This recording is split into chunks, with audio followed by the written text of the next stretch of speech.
مکے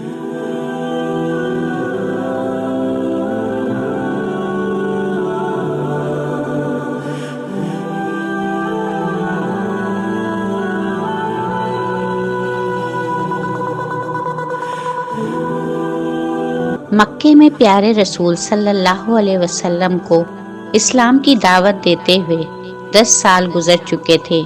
مکے کی گلی کوچوں میں ہر طرف اسلام کے چرچے تھے۔ بہت سے مرد اور بہت سی عورتیں مسلمان ہو چکی تھیں، کچھ بچے بھی مسلمان ہو چکے تھے۔ پیارے نبی صلی اللہ علیہ وسلم کی زبان مبارک میں یہ اثر تھا کہ جو بھی آپ کی زبان سے حق کی آواز سنتا آپ کے ساتھیوں میں شامل ہو جاتا اور آپ صلی اللہ علیہ وسلم پر جان چھڑکنے لگتا۔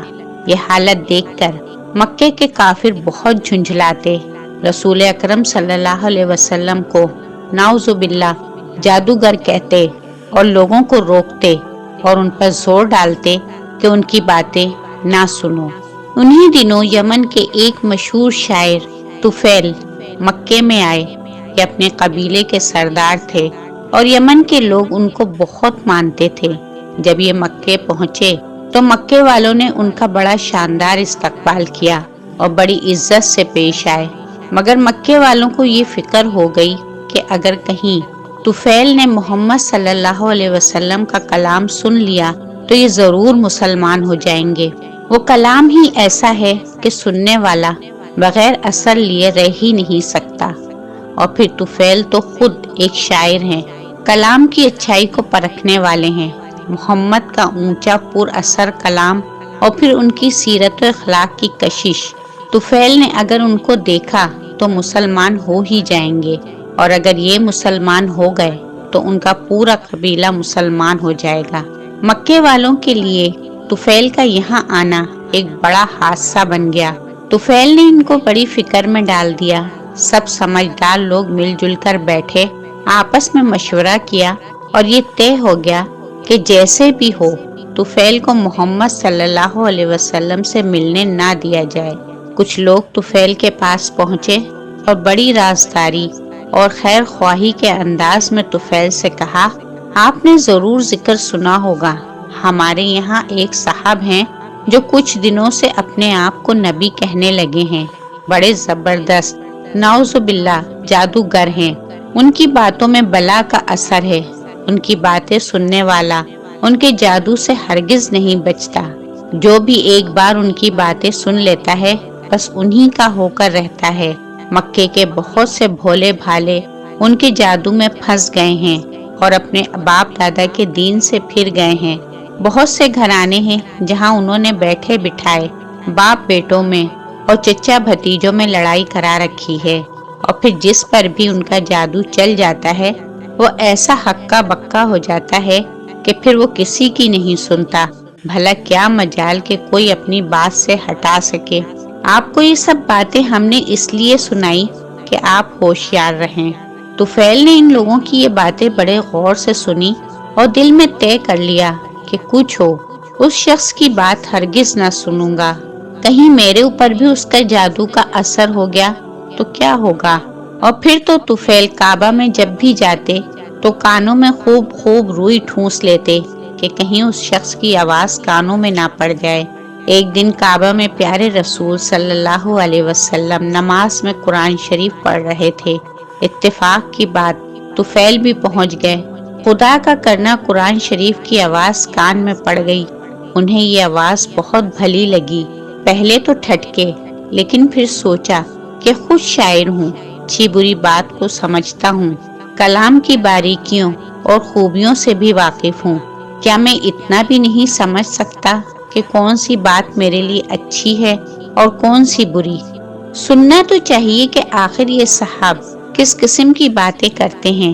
یہ سوچ کر انہوں نے اپنے کان ادھر لگا دیے۔ پیارے رسول صلی اللہ علیہ وسلم قرآن شریف پڑھ رہے تھے اور طفیل کا دل آہستہ آہستہ پگھل رہا تھا۔ ایک ایک آیت ان کے دل پر اثر کر رہی تھی۔ رسول اللہ صلی اللہ علیہ وسلم نے نماز ختم کی اور گھر جانے لگے۔ طفیل بھی پیچھے پیچھے ہو لیے۔ رسول اللہ صلی اللہ علیہ وسلم جب اپنے دروازے پر پہنچے تو ایک آواز آئی، حضرت مجھے بھی اندر چلنے کی اجازت دیجیے۔ پیارے نبی کریم صلی اللہ علیہ وسلم نے مڑ کر دیکھا کہ یمن کے معزز سردار طفیل آپ سے اندر چلنے کی اجازت مانگ رہے ہیں۔ رسول اللہ صلی اللہ علیہ وسلم بڑی عزت سے انہیں گھر کے اندر لے گئے، اپنے پاس بٹھایا اور آنے کی وجہ پوچھی۔ طفیل نے اپنی پوری آپ بیتی سنائی۔ پیارے نبی صلی اللہ علیہ وسلم نے بڑی دلچسپی سے طفیل کی آپ بیتی سنی۔ پھر طفیل نے کہا، حضور مجھے اپنی کچھ باتیں سنائیے۔ رسول اللہ صلی اللہ علیہ وسلم نے قرآن کی چند اثر بھری آیتیں پڑھ کر سنائیں۔ طفیل بڑے غور سے قرآن کی آیتیں سن رہے تھے اور انہیں ایسا معلوم ہو رہا تھا کہ دل کی سیاہی دھل رہی ہے، غفلت کے پردے اٹھ رہے ہیں اور حقیقت کا جمال ان کی آنکھوں کو روشن کر رہا ہے۔ جب پیارے رسول صلی اللہ علیہ وسلم تلاوت فرما چکے تو طفیل نے کہنا شروع کیا، اس خدا کی قسم جس نے مجھے پیدا کیا، میں نے عرب کا ایک ایک اچھا کلام سنا ہے، مگر آج تک ایسا اونچا، مؤثر اور پاکیزہ کلام کبھی نہیں سنا۔ یہ کلام تو سراسر ہدایت ہے، سراسر نور ہے، سراسر انصاف ہے۔ اس سے منہ موڑنا ہدایت سے منہ موڑنا ہے۔ خدا کی قسم یہ کسی انسان کا کلام نہیں ہے، یہ انسانوں کے پیدا کرنے والے خدا کا کلام ہے۔ طفیل کہے جا رہے تھے اور رسول اکرم صلی اللہ علیہ وسلم کا دل باغ باغ ہو رہا تھا۔ پھر آپ نے طفیل کو اسلام کا کلمہ پڑھایا اور ایمان کے نور سے ان کے سینے کو جگمگا دیا۔ یمن کا یہ معزز مہمان اب ایمان کی عزت بھی پا چکا تھا۔ مکے میں داخلے کے وقت صرف دنیا کی عزت حاصل تھی، اب اسے دین کی عزت بھی حاصل ہو گئی۔ جب طفیل نے یمن کو واپسی کا ارادہ کیا تو پیارے رسول صلی اللہ علیہ وسلم سے عرض کیا، حضور میرا سینہ تو نور ایمان سے جگمگا اٹھا، لیکن میرا قبیلہ اور میرے گھر کے لوگ تو کفر کے اندھیرے میں پھنسے ہوئے ہیں۔ یا رسول اللہ صلی اللہ علیہ وسلم دعا فرمائیے کہ اللہ تعالیٰ انہیں بھی ایمان کی دولت بخشے۔ پیارے رسول صلی اللہ علیہ وسلم نے دونوں ہاتھ دعا کے لیے اٹھائے، اے اللہ تو طفیل کو اسلام کا نشان بنا دے کہ اس سے لوگ اسلام کی راہ پائیں۔ طفیل ایمان کی تڑپ لیے گھر پہنچے، بوڑھے والد سے ملاقات ہوئی۔ طفیل بولے، ابا میں کفر کے اندھیروں سے ایمان کی روشنی میں آ گیا ہوں، اب میرا آپ کا کوئی رشتہ نہیں، میں مکے کے سچے رسول پر ایمان لے آیا ہوں، اب میرا رشتہ صرف اسی شخص سے ہے جو اس رسول کا کلمہ پڑھے اور اسلام کو اپنا دین مانے۔ طفیل کی یہ دل سے نکلی ہوئی باتیں سن کر والد سوچ میں پڑ گئے، اچھا ایمان میں یہ قوت ہے کہ اس سے باپ بیٹے کا رشتہ بھی ختم ہو سکتا ہے؟ کیا ایمان کا رشتہ باپ بیٹے کے رشتے سے بھی زیادہ ہے؟ طفیل کے باپ عمرو دوسی نے سوچا اور اپنے بیٹے سے کہا، طفیل لاؤ ہمیں بھی سناؤ اس رسول کی باتیں۔ طفیل نے سمجھا کر باپ کو اسلام کا پیغام سنایا۔ حق کی کشش نے کام کیا اور بوڑھے باپ نے بیٹے سے کہا، طفیل بیٹے تم میرے بیٹے ہو اور میں تمہارا باپ ہوں، میں بھی اس نبی پر ایمان لاتا ہوں جس پر تم ایمان لائے ہو۔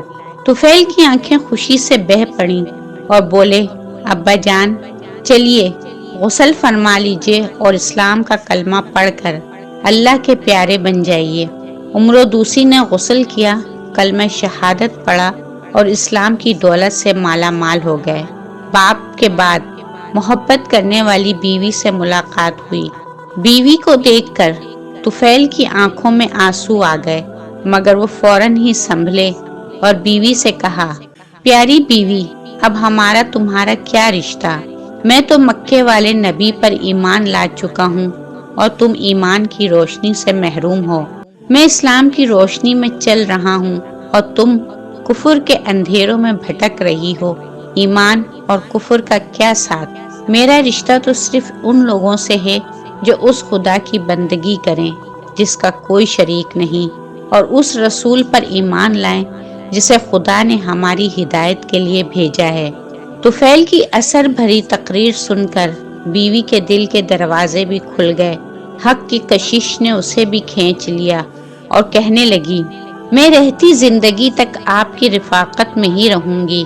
میں بھی اس خدا پر ایمان لاتی ہوں جو ساری کائنات کا خالق ہے، اور ایمان لاتی ہوں اس رسول پر جس پر آپ ایمان لائے ہیں۔